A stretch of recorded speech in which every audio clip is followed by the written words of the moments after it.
On global human rights in the House, Representative Christopher Smith joining us. Thank you for having me on. Appreciate it. What do you think about the latest coming out as far as Syria accepting this proposal from the Russian government? I think the White House is correct in being highly skeptical. This is the same Putin and especially Assad who just yesterday in the Charlie Rose interview said that there wasn't any proof whatsoever that his people used chemicals, weapons against individuals in Damascus or near Damascus.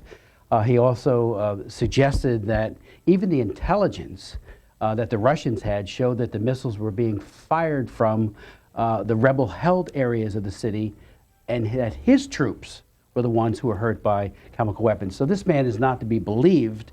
My hope, because I am not for going to war with Syria, I am not for the missile strikes or whatever combination of weapons attack are planned. So this will buy a significant amount of delay, but I think, being a realist, Assad is not to be trusted. So the president speaks tonight on these issues. Yes. What do you expect to hear from him, perhaps, and even in light of this new information? Well, first of all, I don't think the president has made the case to take the United States to war. And to think that somehow firing off Tomahawk and cruise missiles and other kinds of weaponry at a sovereign state does not constitute taking this country to war. I have asked repeatedly what next steps are contemplated. What happens if there is retaliation either in kind or asymmetrically? I remember when this country, working with NATO under President Clinton, fired off a whole bunch of bombs at Serbia, at Slobodan Milosevic, a brutal dictator. There were about 500 civilian deaths, maybe more. But Milosevic said, okay, I can't fight those NATO bombers. But he immediately launched a strike, an invasion of Kosovo that killed 10,000 people and put the entire Kosovar Albanians to flight. And I met many of them in camps, particularly in Stenkovic refugee camp in Macedonia. And they kept asking me, what was the plan when you attacked Belgrade for what happens to us? There was no plan whatsoever. So I'm not sure we have thought through next steps in this lethal chess match that the president is playing. I do believe that as commander-in-chief, he ought to work with the Congress. I'm glad he's asking for authorization. I don't know if it means anything. None of us know. They've already given indications that they'll go right to they might, do this anyway. Although I think this Russian Putin suggestion gives them pause. So it stands today you would vote no? Oh, definitely, definitely. Susan Rice was one of the people making the case for the president on the need for military intervention. Part of the things he said, she made the case of why the U.S. response. Wanted you to listen to what she had to say. Failing to respond to this brazen attack could indicate that the United States is not prepared to use the full range of tools necessary to keep our nation secure. Any president, Republican or Democrat, must have recourse to all elements of American power to design and implement our national security policy, whether diplomatic, economic, or military. Rejecting the limited military action that President Obama strongly supports would raise questions around the world as to whether the United States is truly prepared to employ the full range of its power to defend our national interests. America's ability to rally coalitions and lead internationally could be undermined. Other global hotspots might flare up if belligerents believe the United States cannot be counted on to enforce the most basic and widely accepted international norms. Most disturbingly, it would send a perverse message to those who seek to use the world's worst weapons, that you can use these weapons blatantly and just get away with it. Representative, her arguments. Well, first of all, I think this whole episode has raised serious questions about President Obama's judgment as commander-in-chief. He is not the punisher-in-chief, he is the commander-in-chief. And yes, it appears, based on the evidence, that chemical weapons were used. But there's also 100,000 people who have been slaughtered in Syria over the last 2+ years. And this administration has been very much asleep at the switch. And I say that. Last Tuesday, a week ago Tuesday, the New York Times ran an editorial, or wrote an editorial on its pages, and it made the point that there was an alarming lack of leadership, no plan by President Obama in dealing with this and cobbling together the international community to confront Assad on his outrageous, despicable, not only use of chemical weapons, because the belief is he's used them before, but also conventional weapons use and the slaughter of innocents that we looked askance concerning. Yes, we would raise it in different fora, we'd raise it at the United Nations, but do the American people remember the president raising this issue in a profound way, addressing it, and bringing our collective minds and hearts and eyes to scrutinize what's going on in Syria? I think not. So now all of a sudden, again, he has not made the case as to why we should go to war. He presents us with, this is what we're going to do without congressional approval. Then the House of Commons fails to follow Prime Minister Cameron's idea of going along with the President Obama. And then he comes to us and says, well, I want your... It is absolutely clear that there was no intention originally to get congressional approval for this if he had Cameron and maybe others joining him, but certainly the United Kingdom as a supporter. So, I believe, and I'll say this, I wrote an op-ed for on Sunday night, and thankfully the Washington Post published it, calling for the establishment, the immediate establishment of a war crimes tribunal for Syria. We've had 3 very effective war crimes tribunals over the years. They had flaws, but in the case of the former Yugoslavia, there were 67 convictions. In the case of Sierra Leone and Rwanda, collectively about 100 convictions. And it really put on notice that that people who commit crimes against humanity, genocide, or war crimes will be held to account. Who can forget just recently when Charles Taylor, the former president of Liberia, who committed unspeakable atrocities against the people in Sierra Leone, with his head bowed, sitting at The Hague as part of the Sierra Leone sentencing, getting 50 years for his despicable crimes. Now, what we need to do, I think, with a Syria War Crimes Tribunal is to set this up immediately, apply it to both sides. The rebels, without a doubt, particularly the Al-Qaeda component of it, are committing atrocious crimes against lots of people, including and especially Christians. I held a hearing last June focusing on the genocide that is being committed against Christians, where they're being singled out not as collateral damage, not as getting in the way, but because they are Christian, they are being beheaded, women are being raped, and men are being slaughtered, and boys and families because they're Christians. The administration witness from the Human Rights Bureau, while empathetic and a very competent guy, would not call it genocide. The non-governmental organizations who testified said clearly this fits the definition, is the quintessential example of what a genocide is, destroying in whole or in part a group of people because of their religion or ethnicity, and that's what's happening. That's being committed by the rebels. So a war crimes tribunal would say to Assad, you're going to do time. It's not a matter of if, it's a matter of when, and to begin building the case. I asked Secretary Kerry. Can we flesh out maybe little details and get you some calls maybe before we go into that? Just to remind the folks at home, if you want to ask our guest questions, 202-585-3880 for Democrats, 202-585-3881 for Republicans, 202-585-3882 for independents. Andy from New York, thanks for holding on. On a Republican line, you're on with Representative Chris Smith. Good morning. Thank you. Representative Smith, last time you were asked about Building 7's controlled demolition on 9/11, you said there are aspects of the 9/11 crime that remain unanswered. Now, given that 9/11 commissioners Lee Hamilton and Thomas Keene said they were set up to fail, and NIST admitted to Building 7's free fall in their report, how is it not Congress's place to reinvestigate the biggest mass murder in U.S. history? So, Representative, you should know there's an organized campaign asking about these questions, but go ahead. Well, again, I think 9/11 and Tom Keene, and I thought Lee Hamilton, a bipartisan commission that I was one of the chief co-sponsors of the legislation to establish it, did a magnificent job in fleshing out. I held 2 hearings myself in follow-up to their findings. As they said in their report, the United States is safer, but it's not safe.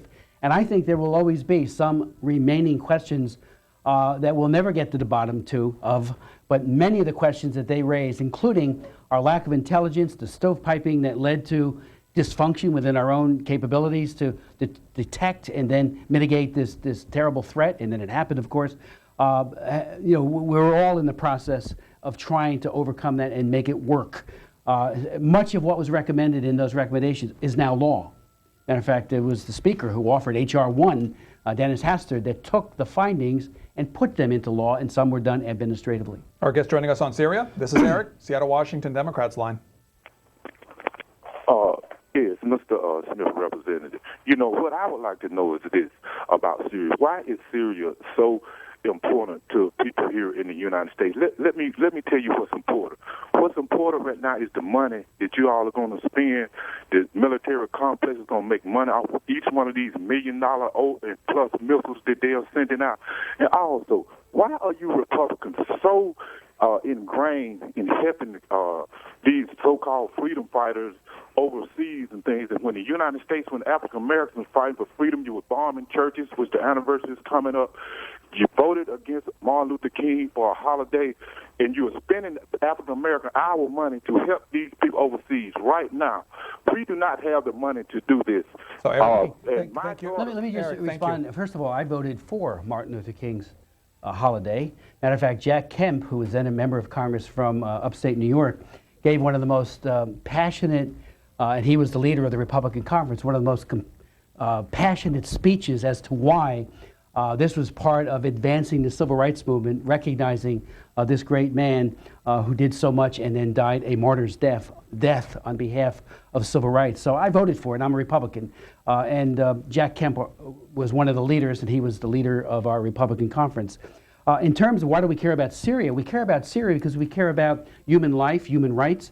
I chair the Human Rights Panel. The name of my subcommittee is called Africa, Global Health, Global Human Rights, and International Organizations. I also chair the China Commission, and I chair the Helsinki Commission, which oversees implementing the Helsinki Final Act, a very important treaty that includes a major human rights component. We care about human rights all around the world. I have a hearing that I'm chairing at 3 o'clock today on the missing girls in India. There are tens of millions of missing girls as a direct result of sex selection abortion, as well as infanticide right at birth when it turns out that the baby happens to be a girl. And it came right out of the population control movement right here in this country, right here in this town of Washington, back in the late 1960s. Planned Parenthood Federation of America, the Population Council, crafted this idea that we should eliminate the girl child while in utero, because then she'll never, one, you get rid of one child, one less number in the census, but you also get rid of a mother someday who will not be a mother, a woman, when she's in her 20s. I'm doing a hearing on that. I have a hearing on Zimbabwe because on a Thursday.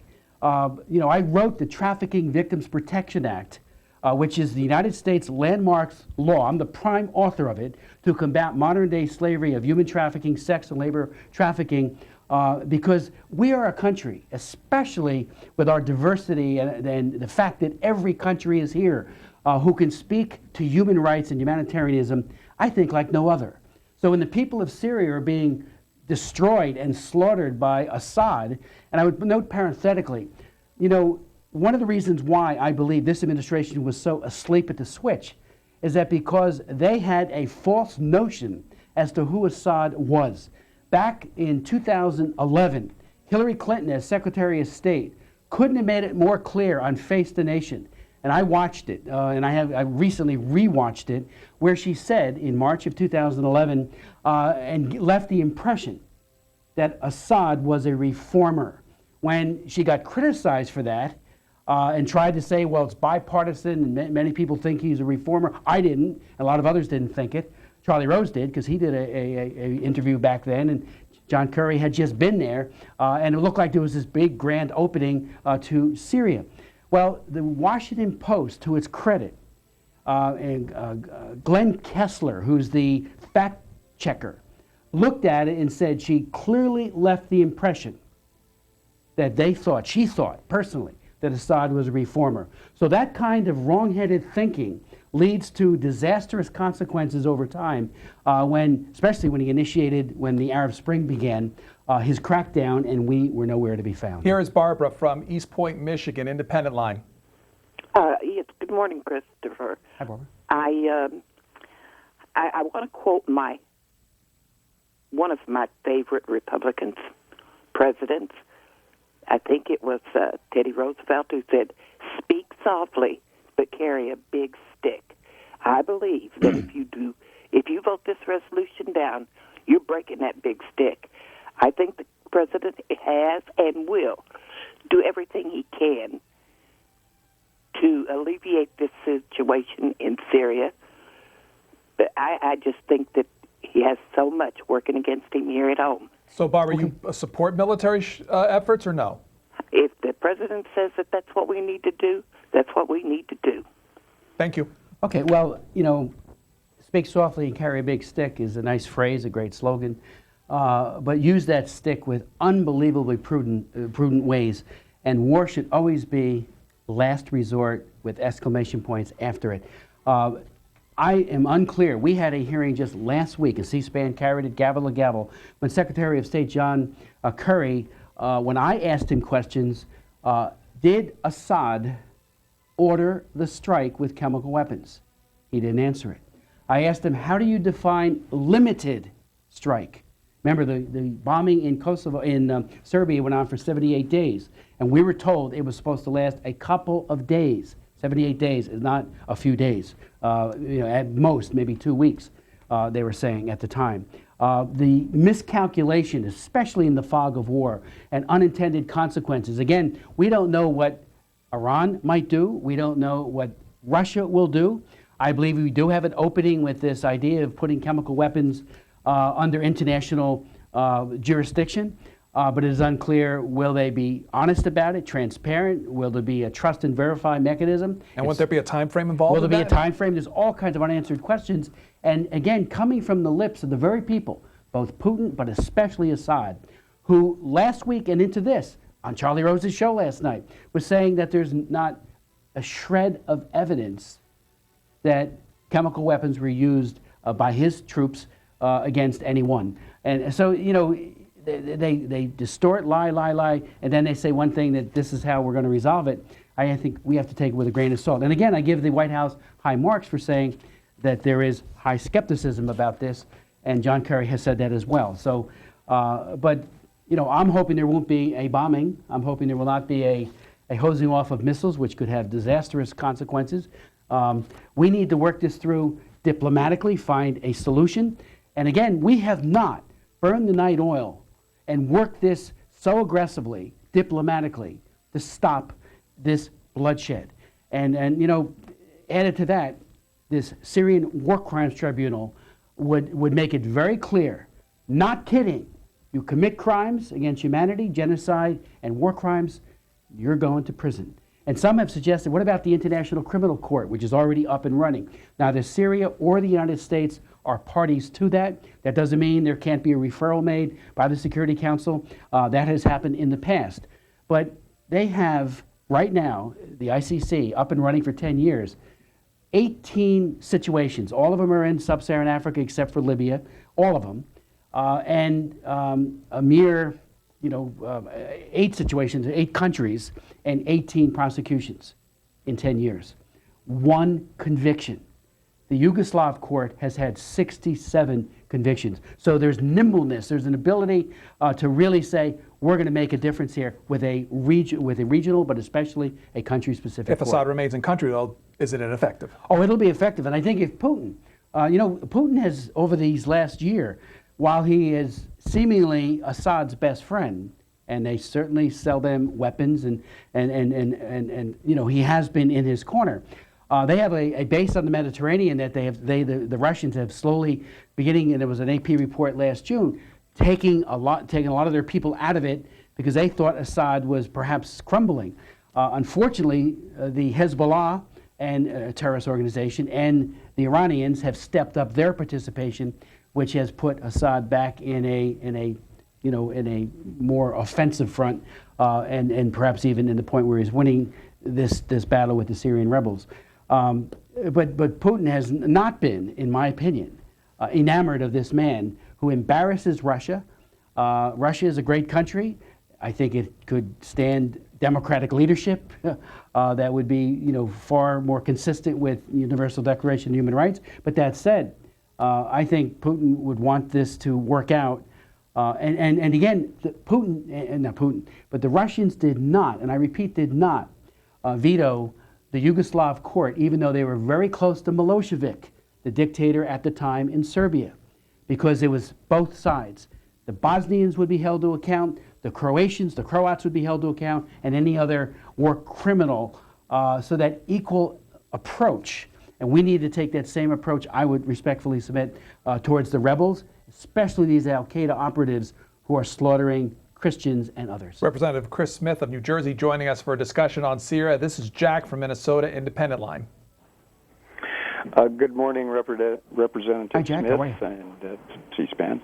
Representative, you said that Putin lied and Bashar lied. Let me tell you who lies. My government, Democratic or Republican. They lied us into a war in Vietnam that cost 58,000 American lives. The Tonkin Gulf was admitted to be a lie by the McNamara. They lied us into a war in Iraq that cost 1 million lives. I would think that as a pro-life person that should have concerned you. My government lies repeatedly. It uses rank, horrifying propaganda, and unfortunately, you're part of that effort, I'm afraid. You referred to Bashar Assad as killing 100,000 people.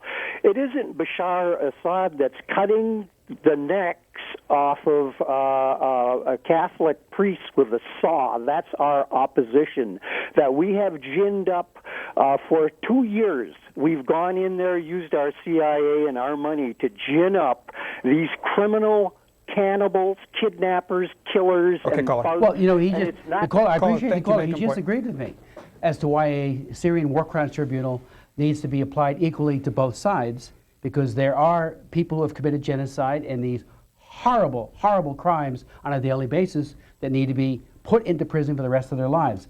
And frankly, I'm asking tough questions of the Obama administration because I am not persuaded that going to war is the way to do this.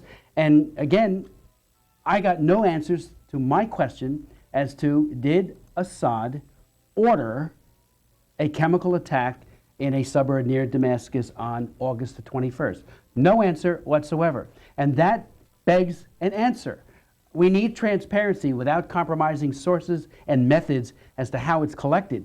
But it needs to be on the table if you're going to make a case to go to war. And C-SPAN itself, you guys just carried, and I listened when I was riding in the car as much as I could, the telephone conversations with Lyndon Johnson immediately after the incident in the Gulf of Tonkin. And he was talking to Dean Rusk and McNamara and others. And you could see that there was the beginnings of deception. There have been deceptions other times. And we all know, even with the war in Iraq, that there was faulty intelligence that led to bad decisions. And the lady before talked about speaking softly and carrying a big stick. I think we need to speak honestly and use a big stick if and only if it is warranted. It is not warranted in this case. And again, the National Security Advisor, Rice, in the clip that was shown before, talked about, about people questioning us abroad. People are questioning why we're doing this, that we're not looking for a non-lethal solution. And again, a war crimes tribunal, while it's not a panacea, but if it's erected and cobbled together immediately, no waiting till after the hostilities have ceased, and start handing out indictments. Indict Assad right now. There should be enough evidence, right? Indict him, and and then begin the process of bringing him to court. People like Bashir, another dictator in Khartoum, in Sudan. I met with him face to face. He's been indicted by the International Criminal Court. His ability to travel is very limited for what he did in Darfur. And it's a matter of when and not if that he will spend time, I believe, behind bars for the crimes he committed. But in Syria, we have a situation. We have not had a criminal court in modern times at least, certainly never, I don't believe, that was focused in the Middle East. It could set a precedent for the other barbaric behavior that has gone on. It could put the Iranians on notice that they're striving to achieve nuclear capabilities to, the bomb, that they will be held to account. Let's have you talk to a viewer in your state. Sure. This is Phil, Point Pleasant Beach, New Jersey, Republican line.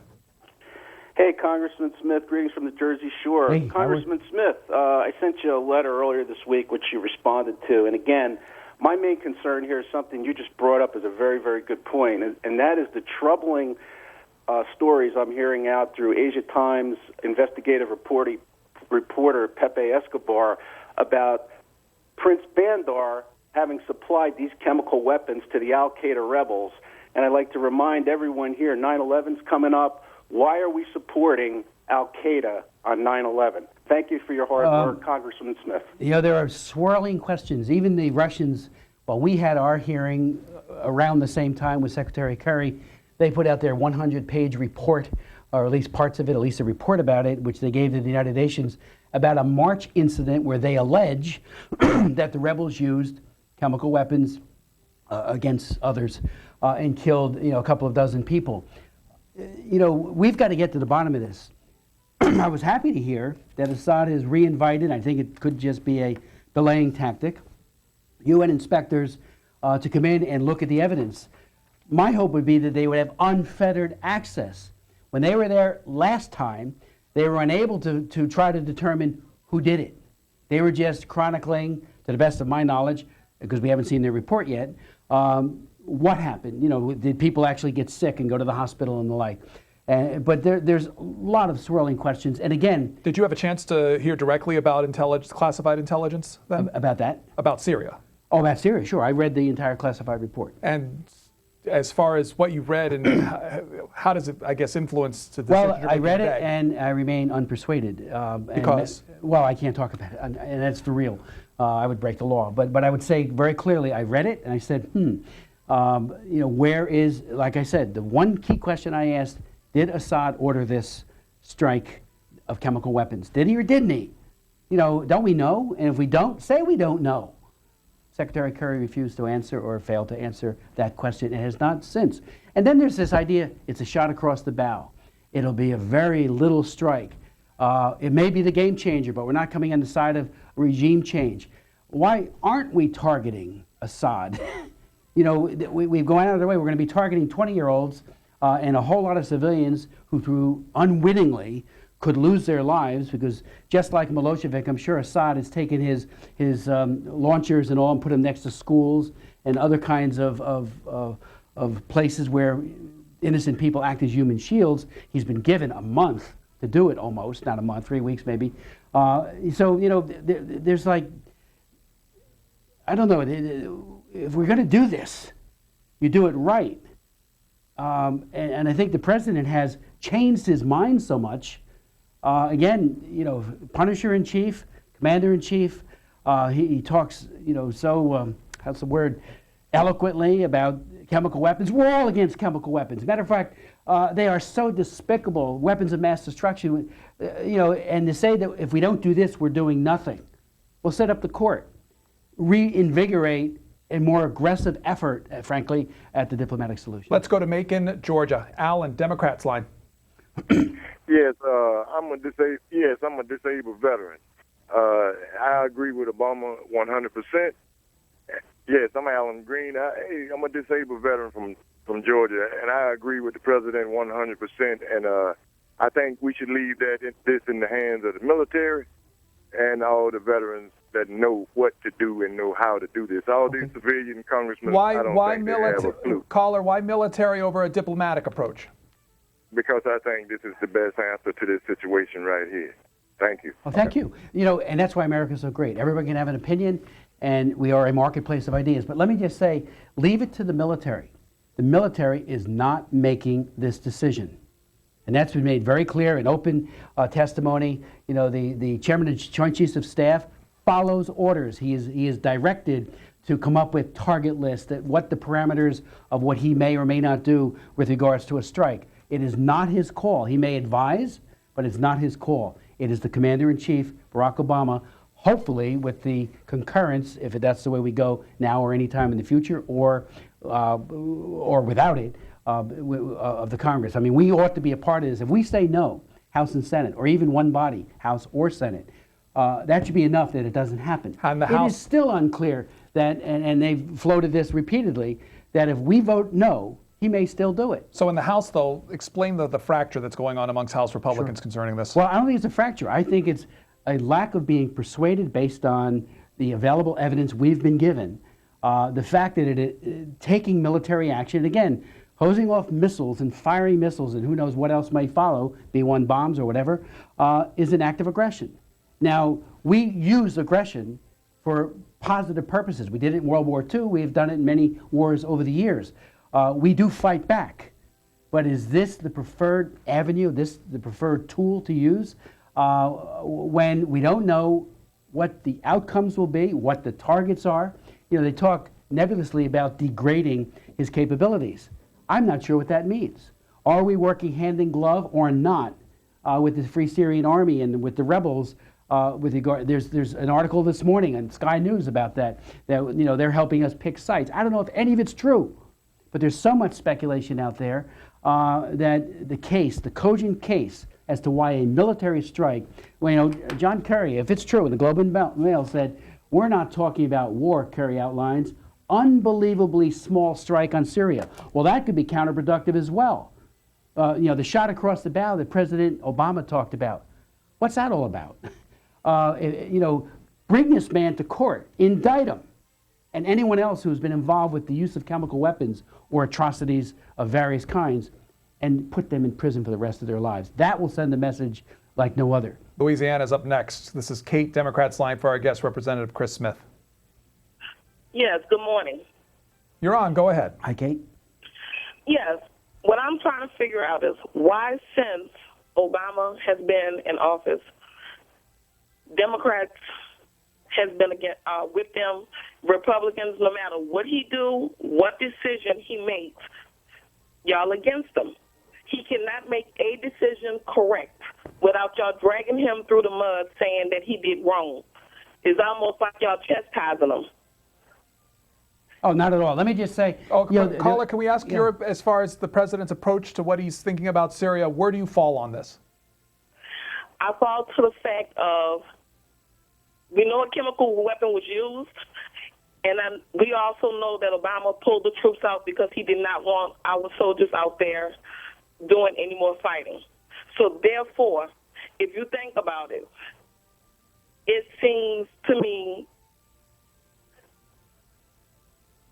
I'm sorry. I guess, do you support a military action or not is what we're asking. Okay, I do. If it's reasonable, if they have grounds with it, yes, I do. We do know that a chemical weapon was used. Okay. Okay, Kate, thank you very much. Well, the differences that I have with the president are based on substance. I mean, Obamacare, for example, I mean, you got high-level Democrats who are now calling it a train wreck. It was supposed to cut premiums. The word coming in is very clearly going to increase them. Many of the labor unions that were solidly behind it, including the Teamsters, have now said it's a disaster and they want a major fix for their members. It has incentivized, there was a Chicago Tribune editorial that was very incisive just a few weeks ago, and it talked about how not only will it incentivize the part-timing of America by employers, but it'll also do it by the employees themselves, because it'll take away the incentive to work extra hours. People will be looking to get the benefits from the government, the tax credits, to subsidize their health care, particularly in the $30,000, $40,000, $50,000 range of salary. There are all kinds. It incentivizes the end of employer-based health care. I find that outrageous. That has been one of the staples of our, you go to work and a good company works hard to make sure you have a good benefits package, including health care. Now more and more people are going to drop their employees and just the University of Virginia just announced, UPS announced that the family members, the spouses won't be covered. These are all consequences, and I spoke 3 times during Obamacare. It didn't have anything to do with President Obama as a person. It had to do with his policy. I do judge people by the content of their character and not the color of their skin. And even more than the content of their character, the content of their policies. Because frankly, I don't even know if I have the ability to look at someone's character and say, oh, they're good or bad. I do look at them and say, look at that policy. I could be for it or against it. You know, if the president, I thought, if he was right on this, we would be rallying behind him. But the fact that, and your previous guest, Barbara Lee, who is very much on the left of center side, I'm more of a conservative, she doesn't like it either. So there is, and you getting to your question just a few moments ago, there is a huge coming together of left, right, and people in the middle. The current numbers are about 238 leaning or no's on this, and less than 30 who are yeses in the U.S. House of Representatives. That has nothing to do with Obama as a person. It has everything to do with Obama's policies. And I think we should keep that very clear. We have a viewer who asked if the CIA is helping assist, train, and arm rebels. They've admitted to. Remember, there have been wire stories that some of the rebels, if they're true, I have no intelligence on that one, but if they're true, that they actually have done so and they're in the field. I would also say, you know... the viewer also has a follow-up, if I may. Sure. The viewer says, doesn't that create hatred towards us? Well, I think well, for those who are getting the help, it doesn't, but I'm not sure what that training entails. You know, I think we need to do more on the refugee side, the humanitarian side.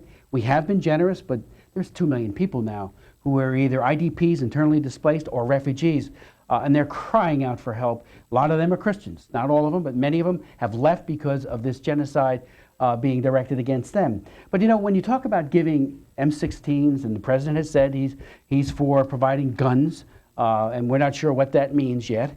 You know, I'm for the Brady Bill, the background checks, and I wrote it for years ago, to make sure that guns don't fall into the hands of people who are felons or who have serious mental problems or other problems. Mm-hmm. What kind of vetting are we doing to the people that we're saying, here's an M16? It does raise questions. And again, part of my job is to raise questions because I honestly want answers. If they're doing a really proper vetting job, and Secretary Kerry used the word vetting a few times now without defining it, we need to know who it is that we're backing. Because look what happened in Benghazi. We're now right on the anniversary of that horrible slaughter of our ambassador and 3 others in Benghazi. The people that were guarding them outside, how vetted were they? When some of them turned and attacked, others just ran away from their posts in order, we need to do a much better job, but to give, weapons to people without vetting or without defining what that vetting is. Let me get a couple more calls for you. Sure. This is Fred, Allen Park, Michigan, Republican line. Yes, hi. Thanks for being with us, okay. Congressman King. My thing is, over the last few years, our president's contradicted himself many times on Obamacare. You can keep your policy if you like it. My wife's been in the healthcare field for 25 years for Blue Cross, upper management, and I can tell you they're changing their policies. My policy's changing. But anyway, off that and on to Syria, my problem is the world credibility. With Benghazi and also Assad saying he didn't fire the weapons, you're not totally convinced that he was the one who fired the chemical weapons. But so how will look in the world? Is that what you're concerned about most? Well, I'm worried about why would the world, the Congress, or the American people have faith in what our president's telling us, especially when he came out. I watched him draw the red line on TV, and then I watched him say he didn't draw a red line. Yeah. Caller, thank you. Excellent points. There is a credibility gap, and it's not just it's Benghazi, it's Obamacare, it's even campaign financing. When the president ran, he was all committed to the public financing scheme and limits until he reached it. Then he cavalierly threw it over the side and raised so much more than anyone ever in U.S. history. Charles Krathheimer said a very important point, that Obama is basking in perceived toughness. We've got to be very careful about being tough guy. We need to be right and wise and focused on consequences and consistent. You know, when he went out and played golf right after, a very important statement was made last weekend, it sent a very poor message of on again, off again. And again, this is the same administration that for months, including Secretary of State Hillary Clinton, had suggested that Assad was a reformer. And she'll balk at that. Just read the Washington Post, Glenn Kessler, when he said she clearly left the impression that she thought Assad was a reformer. He was never a reformer. He's not one now. He won't be one in the future. We got to be able to realize, and this administration on human rights, I had a hearing right before the Tiananmen Square anniversary when all of those brave students were murdered and gunned down and bayoneted in Tiananmen Square seeking democracy. I've had 48 hearings on human rights abuses in China. I can't get a visa to go to China because they barred me now because I raise human rights issues all the time, including most recently with Chen Guangzhen, the blind activist lawyer. The point I'm making is that we asked the president to raise publicly Liu Xiaobo, the Nobel Peace Prize winner, who got it a year after President Obama got it, raise his case and say to Xi Jinping, the president, when they met in California, let Liu Xiaobo out. Let Chen Guangzhen's nephew out, who has now been put into prison and has been tortured. We saw nothing of the kind. An oblique mention of human rights that was, as part of a talking point, but no focus on these horrific human rights abuses that China has been committing and continues to commit. So this lack of credibility when it comes to human rights policy by this administration, I would have thought, given the mantle of being a Nobel Peace Prize winner, he would be uniquely positioned and empowered to speak to human rights issues consistently all over the world. And he has not. I apologize. We have to leave it there. Representative Chris Smith joining us, represents the state of New Jersey. Thank you for your time. Thank you very much. We continue on. We're going to take a look at the nature of CIA intelligence. John Sano is going to join us. He's a former deputy director of the National Clandestine Service. He's going to take a look at how intelligence is gathered, how it's considered, how it's looked at, and particularly how it's put out to members of Congress and those who need to know. We're going to have that discussion up next. But first, don't forget, 9 o'clock tonight, the President speaks, and here's our update on news from C-SPAN Radio. It's 9:16 a.m. Eastern. Well, more on Russia's proposal to place Syria's chemical weapons under international control. Josh Rogan of the Daily Beast writes this hour that the Syrian political opposition is dead set against the brand new Obama administration policy to pursue a new diplomatic negotiation with Russia in an effort to avoid a military strike on Syria. The Syrian opposition goes on to say the delay and possible cancellation of Obama's strike would only embolden Syrian President Bashar al-Assad. Meanwhile, Republican Senator John McCain, speaking earlier on CBS's This Morning, says he's skeptical that a Russian proposal for Syria to hand over its chemical weapons is genuine, though the Assad government has embraced it. But Senator McCain went on to say that the United States has no choice but to allow time for the new diplomatic offensive to play out. President Obama also voicing skepticism that Damascus would follow through on such a plan, but he does call it a potential breakthrough. Well, the president